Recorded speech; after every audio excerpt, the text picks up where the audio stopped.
Welcome, folks, to this episode of John's on the Rock.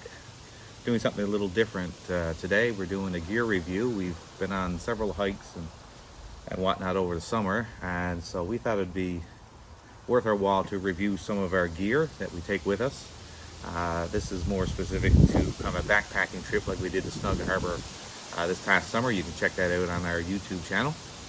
So Aaron's going to go through his gear, and then I'm going to go through what I took, and just to give you an idea of what we do in order to prepare for these trips in terms of the gear that we take. So I'll start with my backpack. This is the one that I've taken on, I think, all of our trips this summer. This is made by Marting Top. It's a 50-liter kind of like a tactical, like Molly style backpack. At least with the gear I have, if I want to go any more than maybe 2 nights, I'd probably need to switch it to something bigger just to accommodate for food and water and stuff. But yeah, I think it does the job well. It's kind of just like one big pouch apart from the top pouch here where the rain fly is stored.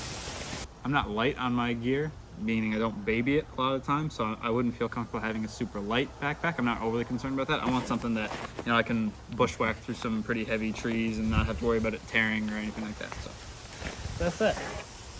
I guess I'll go to the tent. This isn't the original bag for it. I accidentally ripped the bag that it came in, but this is my tent along with the poles and stakes here.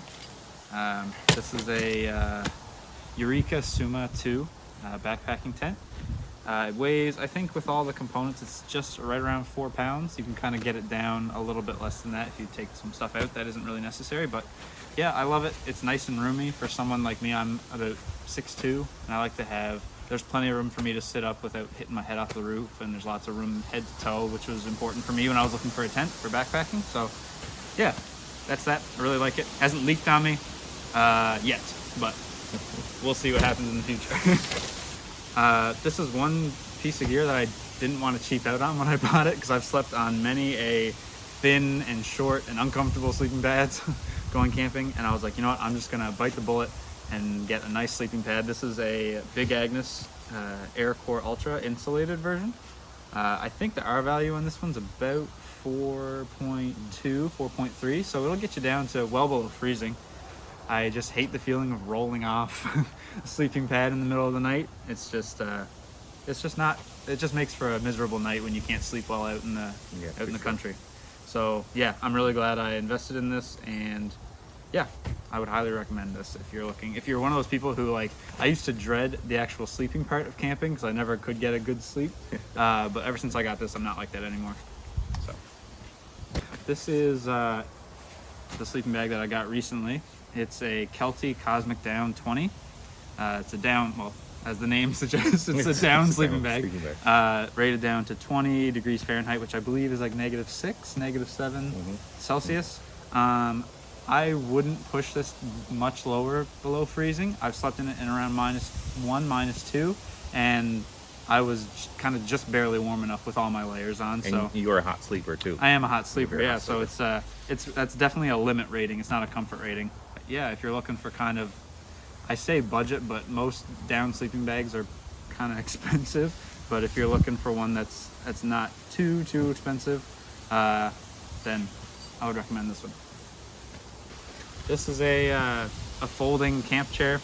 This one's made by Trekology, but you can get pretty much any brand you find on Amazon, and they're all pretty much the exact same. Yeah, pretty much same kind of design, and it was definitely worth it.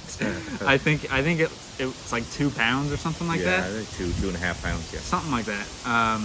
For the amount that we were hiking, it was definitely worth it to have just something to actually, you're not just sitting on the ground or sitting on a little foam pad or something. You actually get to like lean back and relax at the end of the day hiking. It's so with back support. Yeah, it's nice. Yeah. So chair. Oh, I guess I can mention this real quick. This is the ground sheet I have for my tent, just to protect it. That's the footprint, is it, for your? Yeah. It's not made specifically for it. It's just a tarp from, I think, Bass Pro or something. Okay. I'll do my cook kit next, I guess. So this is a Toaks titanium pot. This is a 750 milliliter version with the bail handle, and this kind of houses. We have very similar. You'll see, I guess, in a bit. Yeah, we have nearly identical. Yeah, very similar kind of cook systems, but basically, in here I have like a folding spork, a BRS stove for like isobutane, propane cylinders. And then inside here I just have a rag and then a small, is it 8? No, 4 ounce fuel canister. So that way I have all of my kind of cooking stuff kind of concealed in one kind of package. It's nice for backpacking, especially if all you're doing is kind of boiling water for coffee or boiling water to make noodles or to rehydrate meals and stuff like that. And you're not actually planning on like sauteing onions or something over the fire. Like it's perfect for the kind of backpacking stuff that we're doing. If you watch backpacking videos, and you've probably seen this exact kind of setup before, but it's because it works really well and it's really lightweight and you can't really beat it for the price because it's actually pretty. Everything that makes this up isn't overly expensive, so yeah, definitely recommend that. To go along with my cook kit, I also have my GSI insulated mug just for having coffee and tea and stuff in the mornings. So for water carry, I had my Nalgene, which is just a standard 1 liter wide mouth Nalgene. It's seen better days, a bit of wear and tear, but it's still going strong. And then for my filtering for my water, I had my Sawyer Mini filter. I didn't actually bring the bladder with it. I just put it on here to show how it works, I guess. Basically, you fill this with water, with dirty water, and you force it through the filter and then into your Nalgene or whatever for clean drinking water. I found it easier I basically just brought a 1 liter smart water bottle because the threads for the filter fit perfectly on a smart water bottle, or like you could even use like a 2 liter Pepsi bottle if you wanted, I guess. It fits the same threads, but I just found it was a bit more durable, a bit more robust. I found it easier to squeeze the water through the kind of the thicker bottle, I guess. I haven't had any real issues with my filter clogging up. Now, that being said, I don't like through hike or like put gallons and gallons of water through it, so I haven't had any issues, and pretty much all the water I put through it is pretty clean. I can't really think of any time I've pulled like brown water out of really something and filtered through. So that might have something to do with it, but so far it's great, nice and light, and for the money it's definitely worth it. This is my trekking pole. This is a Woods brand trekking pole, which is I think is one of Canadian Tire's kind of brands of outdoor like camping and hiking gear and that kind of stuff. I didn't bring it on all my backpacking trips, but definitely needed for the Snug Harbor trip. Just all the mud and all the of the terrain, the elevation gain we had and stuff. It was definitely nice just to have kind of an extra support over areas where the footing isn't quite as sure. But yeah, no complaints about that. Oh, I guess I probably should have mentioned this when I mentioned my sleep stuff, but yeah, this is a Trekology inflatable pillow. Also definitely worth the whatever they're on Amazon right now, but it's sleeping without a pillow versus sleeping with this is just like night and day. You just sleep so much better. So this is my, I guess, ditty bag, people call it. It's basically just a little 1 liter stuff sack that I use to basically keep all the loose stuff that if my backpack had different pouches, I could like tuck it in, but it doesn't, so I just kind of stuff all my small stuff in here. I'll have my battery bank, which was really necessary for the Snug Harbor trip because I use my phone to film all these videos, plus we were using it for navigation for the hikes and stuff, so it was important to make sure it was charged. This is an Anker Power Core or something. Power Core, I don't know. It's an Anker, 10,000 milliamp hour, I think. Or 20,000, I don't remember. But anyway, you can get like 6 full charges on an iPhone with this thing before it runs out of battery. So then I have some other stuff in here. I got a head net. I got a little tiny first aid kit with some drugs, matches, lighters, extra batteries for my headlamp, which is over here. This is like this is the headlamp I brought. It's an Olight headlamp, HO4 active. Yeah, but I usually just kept that in my pocket when I was hiking just in case. But yeah, extra batteries for that, matches, lighters, lip balm, all of the little things that could easily go missing if I didn't have a place to put it. I have my poop kit. It's very important. It's very important. So in here I just have, well, what you would expect to be in a poop kit, some toilet paper and some a little bottle of camp suds. So this is good for like washing your hands or washing your face, but it's also good for like washing dishes and stuff. It's biodegradable, so you can use, you can, although you shouldn't dump it into the lakes or rivers, you don't have to feel as bad if something gets in there. You're supposed to kind of take it away from the source and dump it out, but you don't have to worry about dumping it in the woods, basically. Yeah, and it works really well. It works in cold water too. And seawater as well, isn't it? It claims that it works in salt water. I've never tried it. And I'm a bit dubious about that one. Yeah, I don't really know. I had some paracord, which is just, you always need some paracord. Making a clothesline or tying up a tarp. Not that we had a tarp with us, I don't think, on our Snug Harbor trip. Break a shoelace or whatever. Yeah, just you always got to have a bit of paracord. This was my bag that I used for my food. This is a Cedar Summit, just like a stuff sack that I kept my food in. But it's just a stuff sack. It does what it's supposed to do. For carrying food, it works fine. I guess the last thing I have is my rain jacket. This is a Mountain Warehouse rain jacket. I'm not exactly sure of the model actually, but it's just a cheap kind of rain jacket. It works well enough, breaks the wind, keeps you dry, and that's all you really need. But yeah, other than the clothes I had on my back and the, like I said, the smart water bottle I don't have. Oh yeah, and my food for the trip. That was pretty much all that I brought on for most of our trips this summer, but more specifically for the Snug Harbor trip. That was kind of my loadout. So that's pretty much it for my stuff. And we'll slide over. Get my my multi-tool. I always take that one. Oh, hello. You up there in TV land? Hello, everybody in the internets. Okay, just a quick review of my gear, my loadout. A little different than Aaron's. So I have a Mountain Warehouse. It's called a Tor 85 liter. It's got two side pockets plus the pouch in the top. A very big bag. It did the job. But I found the support system not to my liking. Again, did the job, but I think I'm in the market for a new bag. So, and Rainfly, yeah, it's Rainfly. Yeah. To cover, because if you're going to be out for any length of time in Newfoundland doing anything, it's going to rain on you, and it's nice to get to camp with dry kit. My sleeping bag that I typically use, I have two, but this is the one that I usually take backpacking. This is the Teton Trekker Sport. It's a synthetic bag, so it's a little heavier than Aaron's down bag. It's rated for, I think, minus 10 Celsius. Now, I'm a cold sleeper compared to Aaron. I find this one pretty good. So that one is more than adequate for what I need. I also use a Trekology pillow.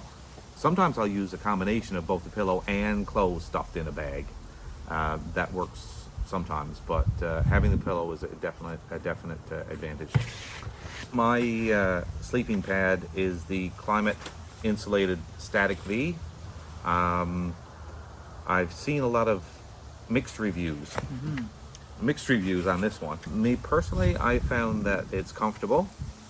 I haven't used it in really cold weather, so I can't really speak to that, because that's one of the issues that a lot of people have with this one, is that the rating on it, the R value on this one was something like they're saying 4.4. They're saying 4.4. I have my doubts, but anyway, from my experience, it's a nice comfortable pad.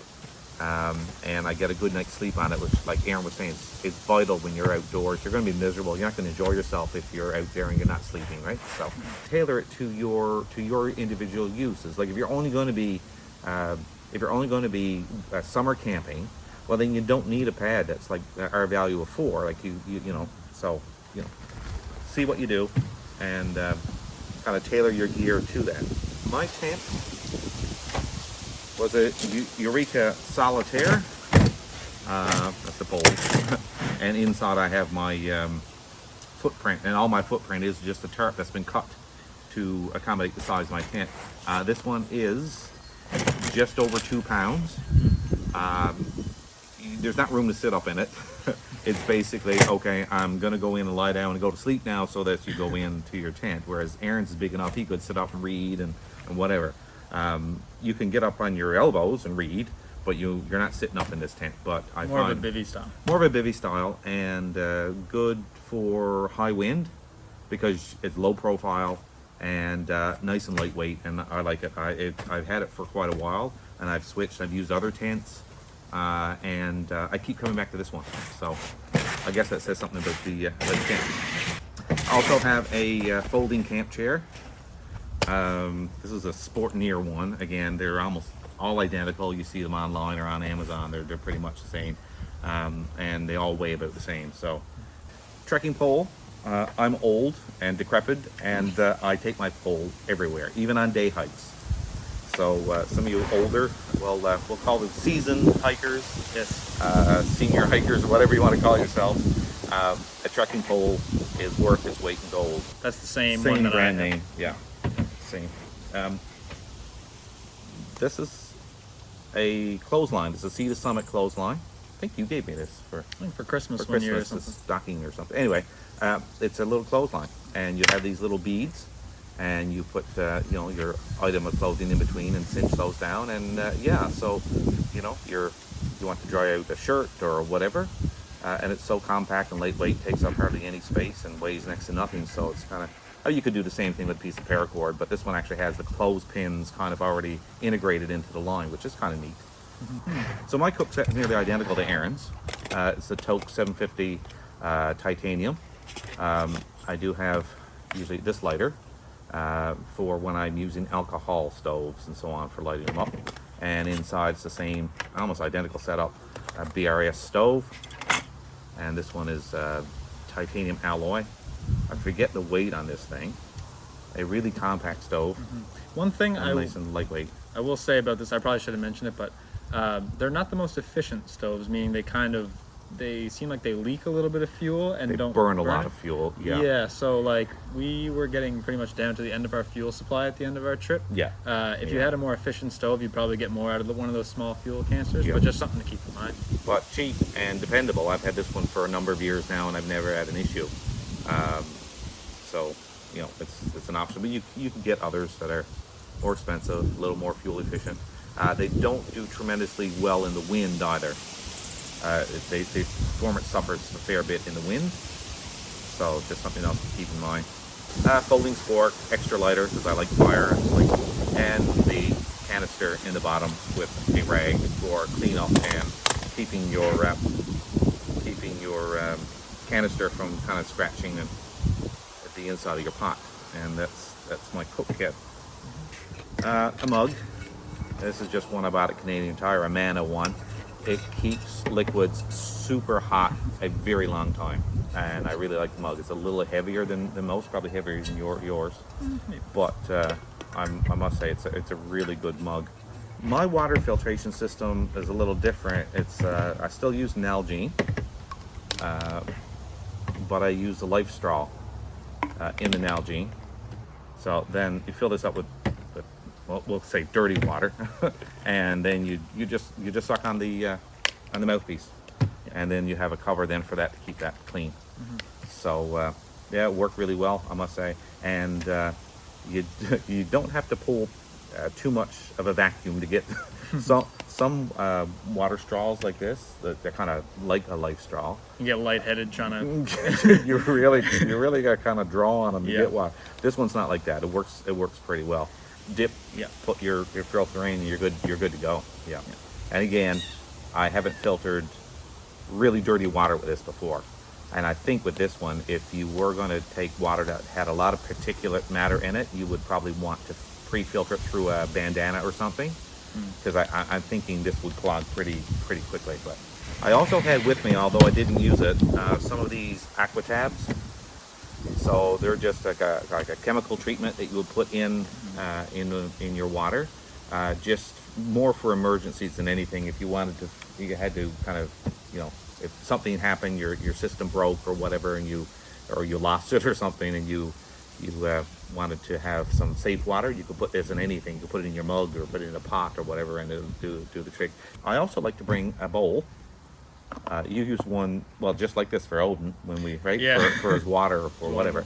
But I don't like eating out of a bag, so I'd rather eat Why out not? of a It seems like I it's know, a natural thing to it's do. so much fun. So I like putting my food out in a bowl. I like seeing my food when I eat it. So that's just a lightweight, cheap silicone bowl that I brought. You need a good quality bug repellent. It can get really buggy in Newfoundland at times. If we didn't have this on our trip, we would have been just driven crazy. Oh yeah. So you need to have some good quality bug repellent and sunscreen. This is just a bottle that I put some sunscreen in. And again, because the complexion that we Fair have, skin. a fair skin, then you need to be reapplying this. And because otherwise you're going to be hurting at the end of the day, and it's not good for you anyway. Headlamp. This is a Columbia. I don't know what the model is. It's not even. I don't know. Yeah, I usually then bring along spare batteries as well. So, but a good quality headlamp that's water resistant or waterproof, you kind of need, because you never know. You have to hike. You never know. You might have to hike out in the middle of the night for some reason, some sort of emergency or something, or whatever. So a good quality headlamp is very important. Now, kind of as a backup, I mean, there's some people in the community, hiking community, that basically say 1 is none, 2 is 1. So they like to double up. They like to have a backup. I usually bring a Leatherman, just an all-around kind of tool for fixing, mending, whatever. This is the Wingman, Leatherman Wingman. So I usually bring that with me, and attached to my case is a flashlight, first aid kit, and it's usually wrapped up in some waterproof material. In this case, it's a Ziploc bag with a Ranger band on it. And so this has got everything for most things that you would encounter, a cut, a scrape, whatever. Fire kit, and this is just a pencil case actually with all my. I've got ferro rod, I've got a number of lighters, I've got in this little container I have cotton balls with soaked in Vaseline, so duct tape, and so on. So poop kit, same thing. Toilet paper, hand sanitizer, whatever. So you got to have that. Typically, we don't bring a trowel. Some people use a trowel to dig a cat hole to do their business. We usually use just our trekking pole or a stick. And that takes care of it. Just make sure you bury it all. Toilet paper and all, bury it. No one wants to see that in the woods. Yes. So my ditty bag, personal hygiene type kit, a towel, and just other assortment of like deodorant, body wash. Most of my meds are in this little kit. And then, again, the usual things, earplugs,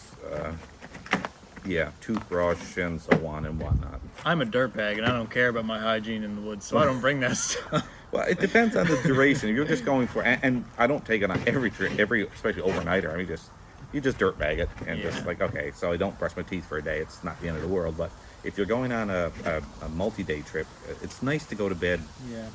Well, you're not minty fresh. I think I did borrow your deodorant at one point after day 2, and I was like, that was more for my benefit. Smelling a little rank. A little bit more than it was for you. So, battery bank. I'm definitely going to get an Anchor. I see the advantage. I can only get about one charge out of this one, which, okay, it's better than nothing. But I took the GPS, which I couldn't find. I have it somewhere, I don't know. But I took my GPS and a compass, a good quality compass. This is a Silva Ranger, and it's not just enough to carry your gear. You have to know how to use it. So if you have yourself like an InReach or some GPS unit or whatever and a compass, it's important that you understand how it's used. It is very easy to get yourself turned around and to lose your way. So that should be in your kit as well. Rain gear, this wasn't the one, this is the one I usually take, but this isn't the one I took to Snug Harbor. This is a Helly Hansen, I think, whatever, I forget which model it is. But anyway, it's just your basic kind of shell. It's, like Aaron said, protects against wind and rain. And so you need something, because the weather can turn. and turn quickly. That's most of the gear. The other option, I was just going to mention this very quickly. Sometimes, some trips, I'll bring my Silky. I did not Snug Harbor because we were in National Park and we weren't allowed to have fire anyway. But the Silky, and we discovered on the last trip went out duck hunting yesterday, and we had no luck, not with ducks. But anyway, we were lighting a fire, and Aaron tried using the back of the saw blade with my ferro rod, and we discovered it throws great excellent sparks. Yeah. So yeah, but anyway, I usually pack this one with me, especially if we know we're going to have a fire, because in terms of process, we've talked about it. So we've sung the praises of the Silky before. Yes. Other option, stove. I just want to mention this very quickly. The other option I have, instead of the canister stove, the canister stoves are loud, and I'm not a big fan. They can be inefficient. And they can be inefficient. I like the alcohol stoves. So it's just a couple of interlocking pieces of metal that sit on top of the stove like that. You take your alcohol, you fill up and you light it, and then it burns. They're really susceptible to wind. So in a setup like this, if you had a little windscreen, a little piece of metal or something, or a pop can or something you use to use as a screen, that works well. And they're super quiet. You don't even know they're lit. It's nice. Like if the canister stove bothers you because it sounds like a jet engine taking off, then this is another alternative that's, in terms of weight, it's comparable. Even the other day when we were duck hunting, you had the stove going. I had no idea it was going. So even if you were like sitting in a duck blind or something and you wanted to have a cup of tea and you didn't want to make a bunch of noise scaring off ducks, then alcohol stove's a great option. Yeah, it is a really good option. And I think that's pretty much it. Like we said, other than the food that we take, we usually take freeze-dried meals or dehydrated meals. I sometimes make my own dehydrated stuff, like a chili or whatever. Saves on weight, and yeah. Anyway, that's our loadout, and I like it because it's a constant game of swapping gear out. You guys know those that hike and backpack and stuff. You know, like half the fun is like, oh, when are we going to take on this trip? And kind of swapping gear and trying this and that, and a new piece of gear, new piece of kit. You say, oh, gee, yeah, that would be cool, and you try it out, and it's an ongoing evolution of trying to find a perfect loadout, right? And of course, that depends on where you're going and how long you're going, who you're going with, and your level of comfort. We like our comforts. If it wasn't abundantly clear. If it wasn't clear. So all those factors kind of combine. So there is no one, oh, this is the ultimate kit or this is the best or whatever. Yeah. It's just what you're comfortable with, and what works for you is the best kit for you.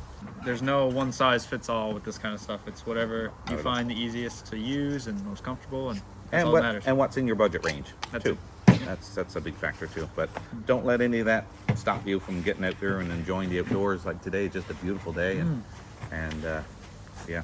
So I guess that's pretty much it from us. If you guys enjoyed the video, or if you have any questions about any of this stuff, send us a message or comment, and or suggestions in the future of what you would like to see us do, or if there's subscribe to the channel if you enjoy these videos. We'll have lots more in the future, and take care. See you on the next one.